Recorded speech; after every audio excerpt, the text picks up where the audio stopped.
I did over $4 million in 30 days with Facebook ads, specifically for our partners at our agency. And the big key thing here is we did not use one lookalike, one interest group, no retargeting, or even a testing campaign. Guys, welcome back to the channel. My name is Nick Theriot, and today I have an exciting new video for you guys. We'll be diving into how exactly we did 4 million over 30 days, specifically for our partners at our agency here.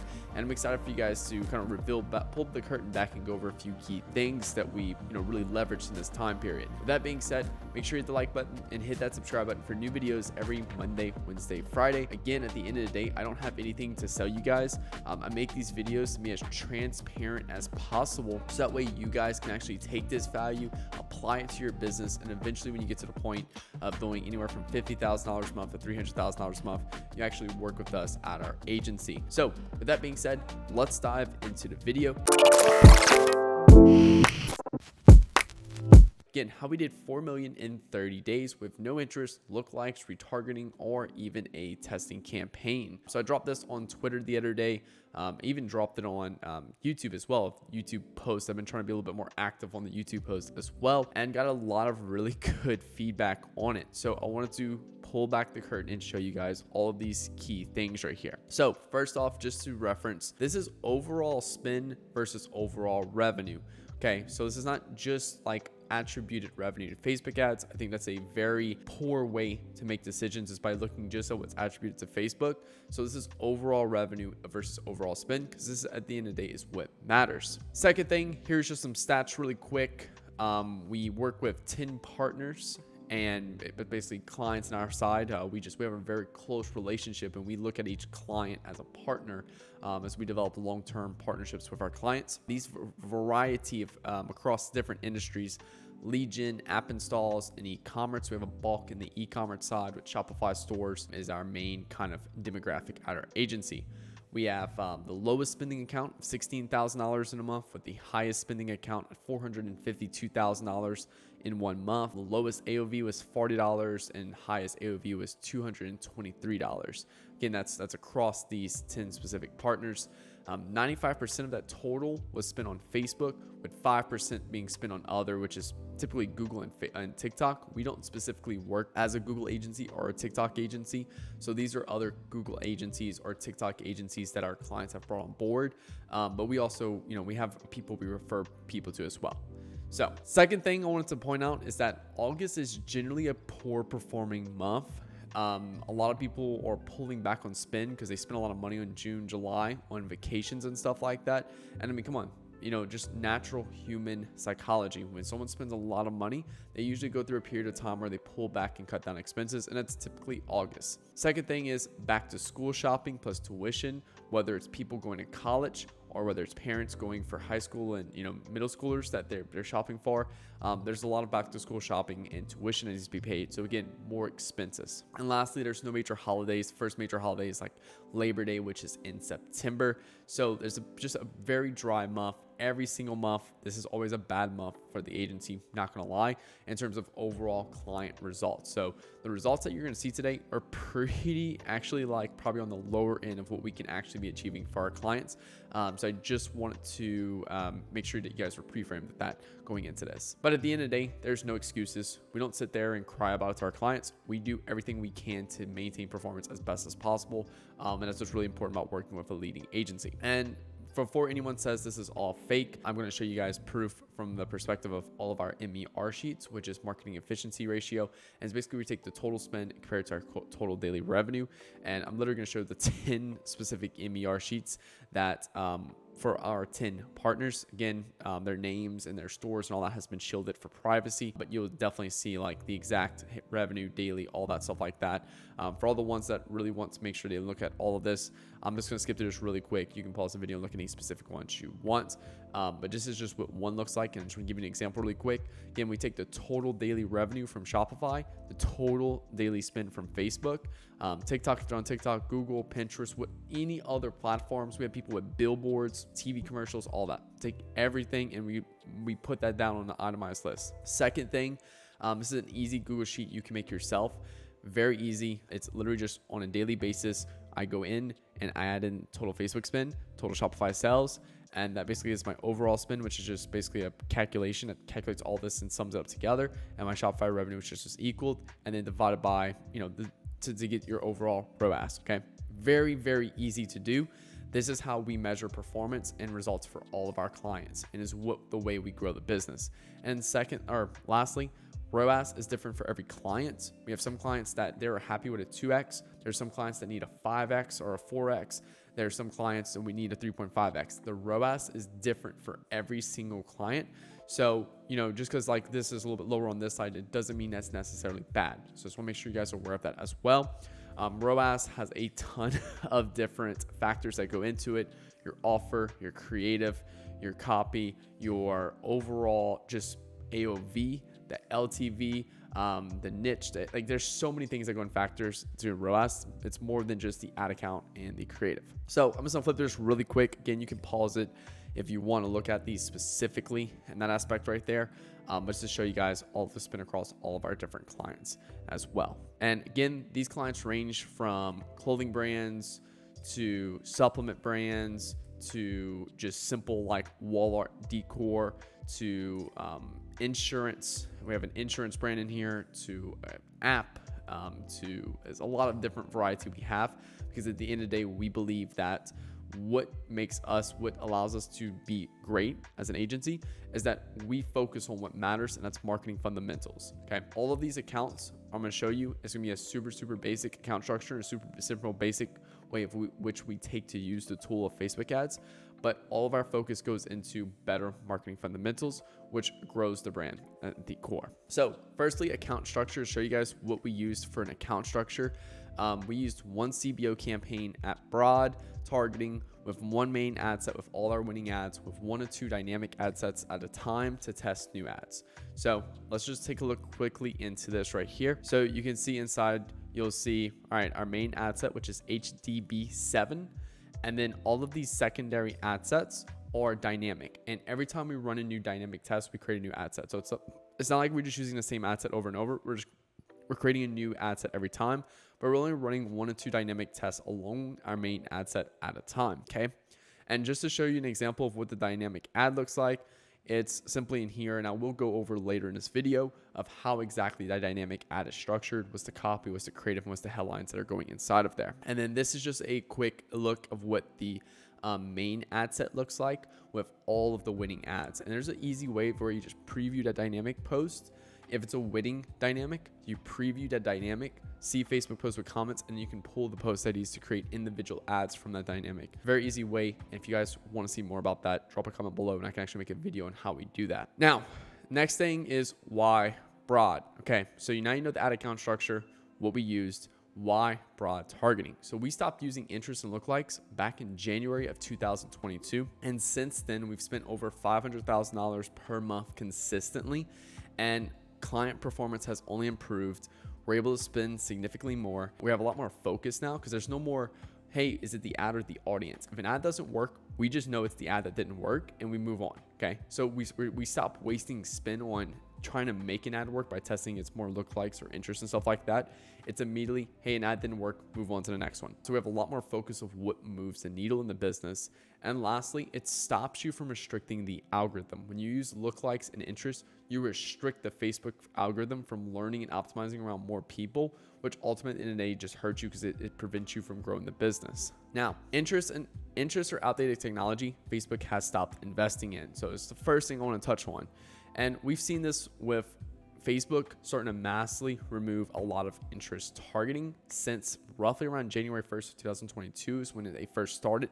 And they've just been purging a month over month. They're cutting down a lot of detailed targeting options. We've had a store, actually, in fact, that we were spending $100K a month on using just one interest that was working really well. And Facebook removed it. And overnight, we couldn't use that interest anymore. And we had to literally go too broad. It sucked for about a month and then it greatly improved to the point now where they're more profitable than ever. But just to give you an idea, that's also another reason why we removed away from interest lookalikes, because if you lose one of those, what's going to happen is you ultimately will have to make the switch to broad, and it's going to be very hard for your business to do if you're forced to do it overnight. Whereas if you're going to do it the way I'm going to show you guys in this video, it'll work really well for you. So another thing is that detailed targeting they used to have this auto expand option to where if you put a targeted interest in there, you can make it click to where it says auto expand. Well, now there is no way to do that. Now it automatically will auto expand if it feels like it'll increase performance. So there's no true black and white audience test anymore. It used to be a very clear black and white audience test where if you targeted this audience, you knew for a fact it was just targeting people like that, and boom, you could, cut that interest if it doesn't work and target this one. So now it may improve performance, and Facebook will have to expand. And if it thinks it'll improve performance, and if it expands, you might be targeting the same 5 people, same groups, audience groups, in the same 5 interests or different interests, but it's targeting the same interests, like the actual people inside of it. And what that does is it creates a lot of auction overlap. You compete against yourself. You start spending more to make more. Okay, easy thing to look at. So that's also another reason why I'm really a big fan of this structure, because there's no more auction overlap and things like that. Next thing is lookalikes are too small and do not provide scale. So looking at lookalikes, yes, they might work well for $100 or $200 a day and spend, but then after that, it significantly drops. And I've never been able to spend more than $1,000 a day on a lookalike. I'll be honest with you guys now. Even like 500 to 1,000 is when results start to delinquish and stuff like that. And you really have to look for bigger audiences. So lookalikes are just a very poor way of scaling a business. Okay. Now, next thing is one less variable. So again, as I mentioned in the beginning of the video, when you're using interest and lookalikes and stuff like that, you're constantly saying, okay, well, if this ad didn't work, maybe it was the audience targeting, and you go test it a bunch of gets to new audiences.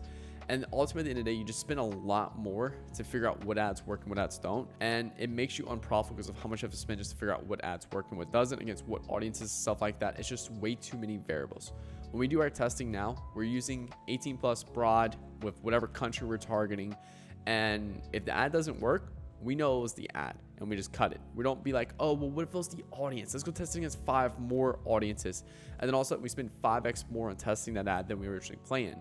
One way to increase your ROAS is by simply just cutting down the amount of money spent on bad tests. Eliminating a lot of bad tests, you're gonna spend less on targeting and stuff like that, or a lot less on testing, and you'll make more just that way. Next thing is Facebook builds lookalikes based off ads. So for example, if 1,000 people see an ad, at the end of the day, Facebook, wants people on this platform. They want advertisers like you to spend more, and they want people on that platform to use it and actually, like scroll through and enjoy their experience.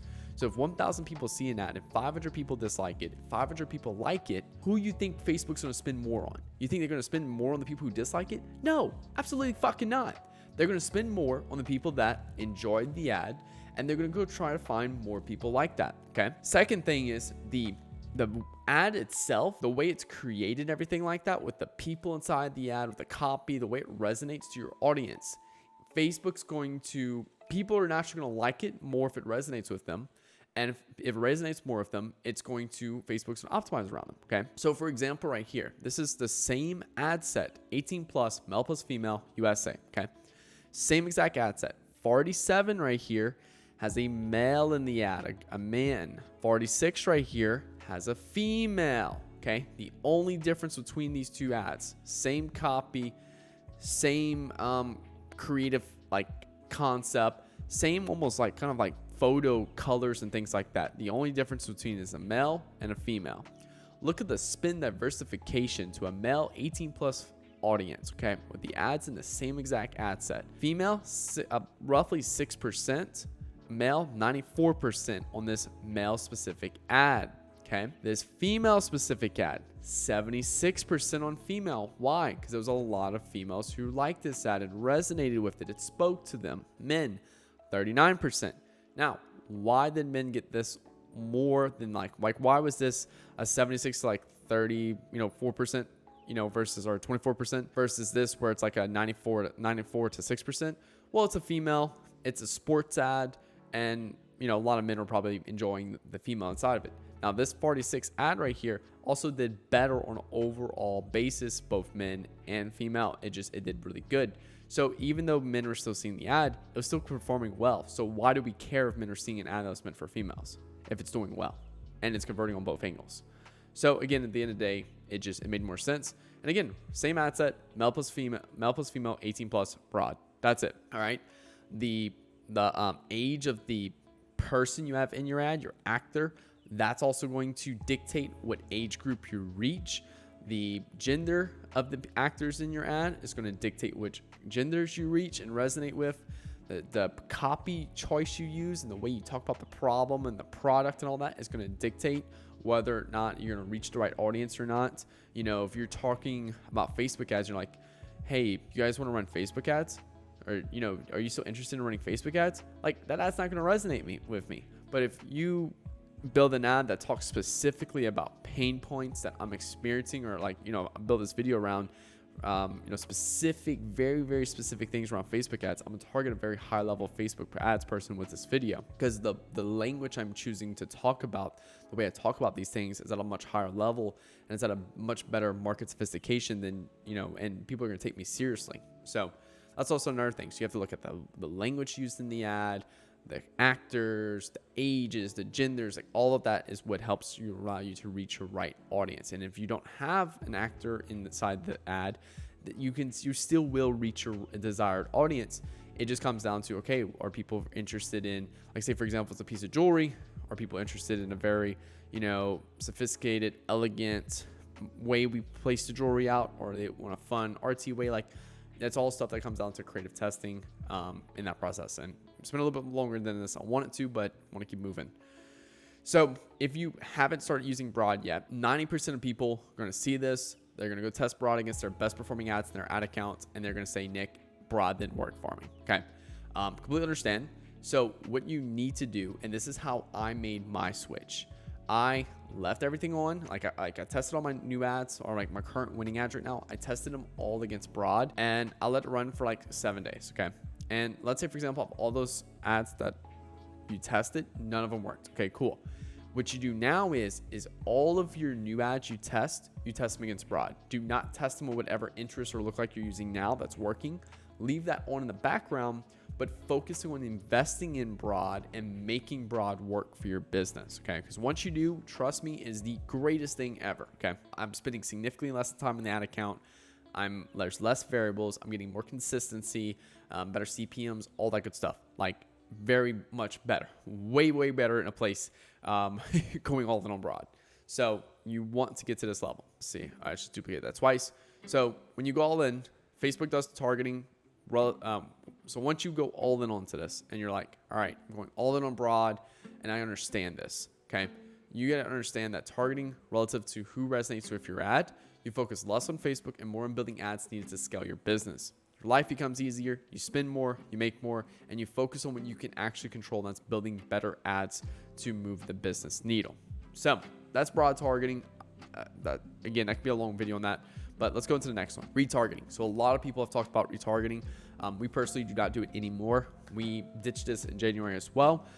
Again, clients are making more, we're able to spend more, all that good stuff by not focusing on retargeting. And just to show you guys that Facebook is already retargeting for you, here's a 1 day, a today ratio right here. And then here's the last 7 days ratio right here. If you look at the frequency, if frequency is over 1.000, you're retargeting people, okay? Last 7 days, 1.26, okay? So let's just say, for example, we had 100 impressions today or 1,000 impressions today, all right? 9% of those were retargeting, which would have been roughly 1,000. That's 90 impressions. Last 7 days, let's say if we had 10,000 impressions, 26 of them were retargeting, which would be roughly 2,600 people. Okay, so just to show you an example right there, Facebook is already retargeting for you. All right. Secondly, is 14.5 have completely demolished custom audiences. They're significantly smaller. Okay. They also do not get excluded properly. No more trust in full funnel that, you know, everyone will go through and, you know, everyone be included and excluded properly. Okay. There's no more trust in that. 14.5 has completely fucked that. Now, the next thing is that if you believe that people need to go through a full funnel, they need to see a tofu ad, they need to see a mofu ad, they need to see a both ad before they can purchase, then why not build ads at your top of funnel to convert people through all three stages? Okay, like this is like my biggest thing that I was like, oh wait, that makes sense. Okay, because again, I used to be the person with a tofu, a mofu, and a bofu, and a PPS. Like I had all this shit in the account. Okay, so if you believe that, Why not build an ad? Take your best prospecting ad right now. Let's say if it's a 20-second long video. All right, cool. That introduces people in the brand, that gets them there. We're getting sales on that. Take a MoFu video and a BoFu video you have and stitch all three of those together, make one ad that's significantly, it's a little bit longer, but it takes people through the proper psychological reasoning they need to go through to be ready to buy from your business, okay?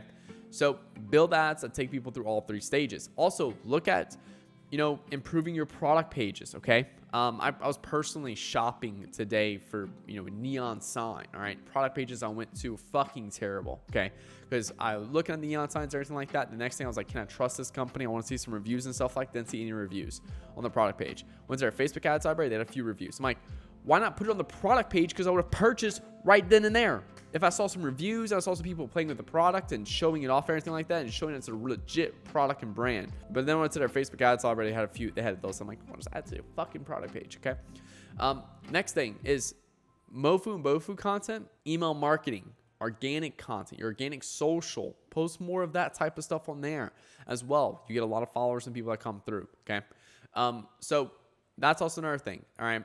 So we acknowledge that. 14.5, we acknowledge frequency, we acknowledge tofu and bofu. And the second thing I want to talk about is focus. Again, this is like the highlight of this whole video is focus. Focus by testing less audiences, going all in on one audience. Focus by stop using retargeting and focusing all on the ads that make the most for your business. And that's your prospecting, your cold audience ads, and that sense right there. And you do not have focus when you're building ads on a weekly basis for tofu, mofu, and bofu, okay? I remember when I used to do that, it was so fucking painful in the sense of, like, I don't know which one to focus on this week. Do I need to focus on mofu this week? Do I need to focus on bofu this week? How do I focus on 3 campaigns every week, building 3 ads for each campaign for 10 accounts? That's 90 new ads a week. It's insane, okay? When I could just focus more on one ad, and creating a few variations of that ad on the campaign that's going to move the biggest needle for my business, okay? And that's basically why, we don't do retargeting. So again, our whole account is one campaign, one main ad set in that campaign, and then constantly creating 1 or 2 new dynamic tests to find new winning ads, and then putting those winning ads inside of our main ad set again, which we're going to go into now in the testing phase of this whole structure. All right. So a testing campaign, again, this is what we used to do. We have our main campaign and we have our creative testing campaign. Okay. There's nothing wrong if you're using this and you're starting to see some success with it and you don't want to switch yet. That's completely okay, okay? It actually took me 3 months of dibble-dabbling before I finally switched to this strategy, and then it took me a month of testing the strategy before I'm like, hey, I want to do this, okay? In fact, using a testing campaign and understanding the proper way of testing ads and stuff like that, we had a testing campaign and a main campaign. This was the only way I was able to go from spending $50K a month to now spending $750K to $1 million per month, and drastically improving my Facebook ad performance for my clients, okay? Now I'm spending $750K to $1 million a month. Hey, is dynamic and allow me to go from $1 million to $10 million because I'm constantly always looking to improve my current systems and processes as a business owner. Okay, so that's one reason why we also switched to this strategy. Okay, now again, just going through what the testing framework is. It's one CBO campaign at broad. That's it. Like our literal whole account is just one campaign. And then what we're doing is we're taking one main ad set. It's just your standard ad set you create ads in. And what we're doing is each week we're creating 1 or 2 new dynamic ad sets, testing new ads, okay? You can see right here, there's a few different dynamic ad sets testing new ads, okay? Now, here's what the ad looks like, dynamic ad looks like. And again, here's what the main ad set looks like, all right? Now, the biggest problem with a testing campaign, this is the reason why we wanted to make the switch, was that when you find an ad that works at a low budget, it does not mean it'll work well at a high budget. So we were finding winning ads, but they weren't necessarily winning ads that are taking the business next level. It's just winning ads with a high ROAS at a low budget. So we needed to redefine what a winner is for us, for our clients. And our new winning ad is an ad that can take the business and allow the whole business to spend more, okay? So instead of just creating ads to create ads that test and that do well at low budget, we're creating ads, and we're only dictating an ad's a winner if it takes the business to a new level. We can spend a lot more, makes the business more revenue, all that stuff. That's a winning ad for us. So I want to give you guys an example really quick here. So if our goal is to go 60 miles per hour. For those people in kilometers, do the math yourself. All right. So if our goal is to go 60 miles per hour, then all the vehicles below will work. We can take a semi truck, we can take a car, we can take a motorcycle. All of them will go 60 miles per hour. All right. So at a low budget of $10 to $20 a day, all of these ads that just get a few sales, boom, they immediately work. All right. For the most part. All right. Now, if I put like a bicycle right here, then obviously that wouldn't work. And that's okay. But the 60 miles per hour test, all of these pass. All right. But if we do a 150 mile per hour test, the likelihood is only the motorcycle will work unless it's like a Lamborghini Aventador or something like that. And then you could, break this car up into all the different types of cars that go 150 miles per hour and figure out which ones actually achieve that. So we have to redefine our goal of, hey, we only want ads that, do X amount for the business. So we had to change our testing environment from, hey, our goal is just 60 miles per hour. So now, hey, our goal is 150 miles per hour and we want nothing less than that. So now we actually have substantially less winners, quote unquote. But when we find one or two winners a month now, we're taking the business to whole new levels of spend and revenue. Okay. So it's creating significantly bigger changes because you can go find 5-6 new winning ads a week on a low budget. But when you start spending significantly more and seeing what ads can spend $10K a day profitably, that's a whole new level. Okay. And you're going to find significantly less winners. Okay. So let's see. Sorry, lost my train of thought for there. But yeah, that's just giving you an example right there. So here's our raceway. Basically, here's all the cars we're competing at. See which does, 150 miles per hour. And then, yeah. So Facebook doesn't spend on an ad set. So if you have a problem with Facebook, it's not spending on an ad set because we're not putting any minimum or maximum spends on here because we want to give Facebook the opportunity to tell us, hey, Nick, this ad's not a good ad. We're not going to spend on it. All right. But the stubborn Facebook marketers we're going to take that as, hey, Facebook's not spending on it because Facebook wants to spend more on the winning stuff. That is false. All right. Facebook wants to spend where it can spend the best to get the best platform experience for its users, aka people who are just scrolling on Facebook, but also to the best experience for advertisers. So it has to balance both of those two. Okay. So if we look right here, this is where we let Facebook decide for an account right here. And we put in that CBO campaign. We let it run for 72 hours at a $14K daily budget on that CBO campaign. Okay. Just to give you credit on that or a little backstory on that. And Facebook only spent $73 over 72 hours. It only spent $73 on this one ad set. And we were like, hey, does this ad set just not work? Or is Facebook choosing not to spend on it? So what we did is we broke it out and we actually created a new ad set to force spin against it.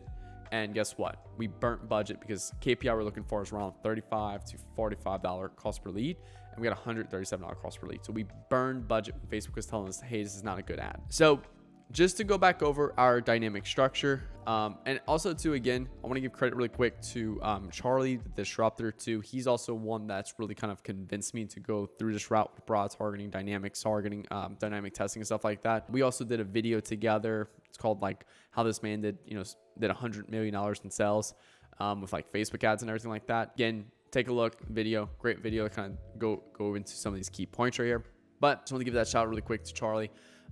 Dynamic structure. So again, this is the method that he recommends as well too. So just want to make sure he gets credit for that where credit is due. So the dynamic structure that we're leveraging is 3 new creatives. So we go create 3 new creatives, 2 copies, 1 winning copy that's relative to these creatives, and then 1 new copy, a new copy to toss in with this new creatives, and then 2 headlines, 1 winning that's relative to these creatives, and 1 new that obviously fits with the creatives as well. It makes contextual sense. So that's the dynamic structure we are testing. And I forgot how many variations it tests, but we leveraged that. And then we previewed a dynamic post to get post IDs. Once we get post IDs, then we go ahead and we move them into our main ad set. And then you can just turn off that dynamic ad set. That sense right there. Okay. Now, scaling. So how do we actually scale and grow a daily spend? Okay. It's very easy, honestly. A lot of people overthink this. That's a lot too. So we like to look at last 3 days of performance. Are we hitting target ROAS? Yes equals increased budget by 20%. No equals decreased budget by 20%. Again, we're looking at overall daily revenue and overall daily spend That's giving us our overall daily ROAS. And if we're hitting, you have to first identify what the target ROAS is specifically for that account. And then from there, if it's below, decrease. If it's above, increase. Very simple. But you're looking at the last 3 days. So we're going to add up these 3 days right here, the first, second, and third. That's going to get us, I think, somewhere around like $23,000 in revenue, with like 9K in spend. We're going to get a average of 2.555 target ROAS. And for this account, it's a 2.5x target ROAS. So even though we had a bad day right here, we still make sure we remove emotions from the picture and we use logical. Hey, yes, we had a bad day, but the overall average is still within our scaling region. So we're going to increase budget regardless. Because if it's at 2.5 or higher, we're increasing budget by 20%. If it's a 2.49, we're going to decrease budget by 20%. We're using airline pilot precision here, okay, when we're making these optimizations for scaling. Now, speaking of optimizations, let's dig into optimizations of what we're doing on a daily basis to optimize accounts. Next thing what we're doing for optimization on account side is that we're looking at last 7 days of performance on our main ad set. All right, and we're looking at last 7 days of performance. And then what we're doing is we're turning off outliners of ads to bring down average CPA.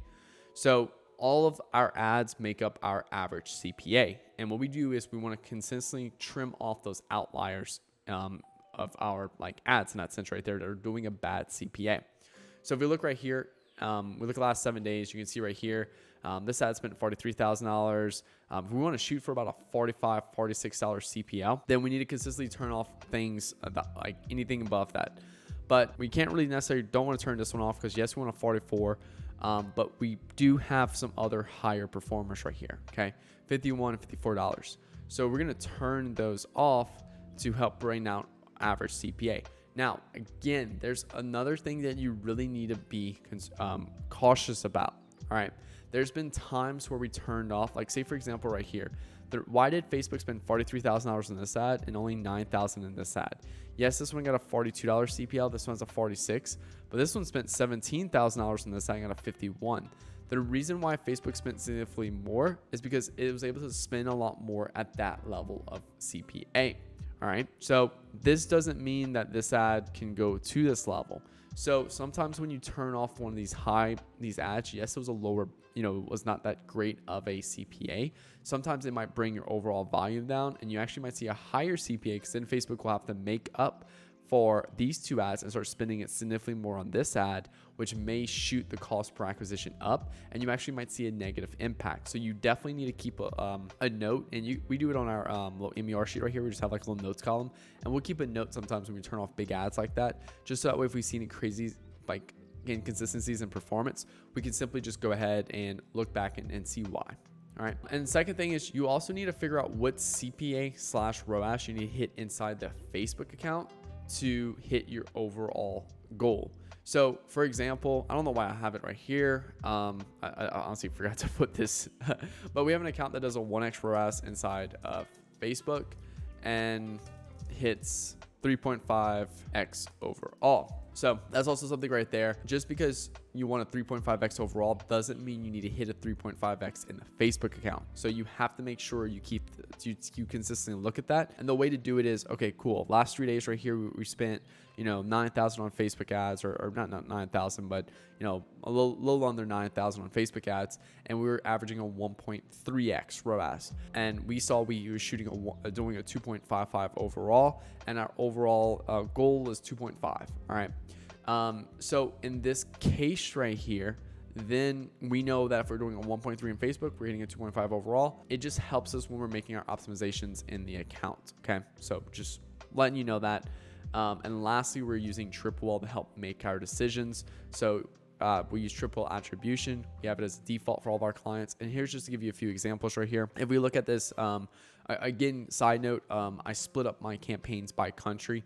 For the most part, it's just easier way to manage countries and stuff like that when you're spinning across multiple countries. That's all that this is. But you can see right here, there's the blue is Facebook, or not Facebook, Triple reported ROAS. And the blue right here is Facebook reported ROAS. And you can see right here is main Hong Kong ad set with all of our winning ads. has a 2.81 attribute ROAS, and Facebook's reporting a 5.2x. Okay. Now, again, I wouldn't turn off that ad set because I turn off ads. I don't turn off ad sets ever, unless it's like a dynamic ad set that we finished testing, then I'm turning it off. Okay. So in this case right here, I would go figure out what ads, if I needed to make optimizations, I would use Tripwell to make those attributions, and that's right there. But just to show you where Facebook could show better performance than it actually is, show you that example. So we use Tripwell attribution for everything. All right, guys. This was quite a long video, and I really appreciate everyone who has stayed this far into the video. Big round of applause for you guys who stayed through everything. Really hope you guys enjoyed. Make sure you hit that like button, hit that subscribe button for new videos every Monday, Wednesday, and Friday. And again, we are an agency. We do work with clients. We help brands anywhere from 50K a month to 300K a month grow and scale their revenues. And yeah, so click link below to book a call with me and my team. Hop on a call together. We'll run through your account, build a little strategy together for you. You can take it and run with it, or you have the option to work with us if you choose. Now, again, hope you guys like this video. Drop some comments below, and any questions you have around this video, I'm happy to answer for you guys. I just want to see you guys win at the end of the day. So drop them below, and I'll be happy to help you guys out. So thank you all for watching. My name is Nick Theriot. Talk to you guys later. Peace out.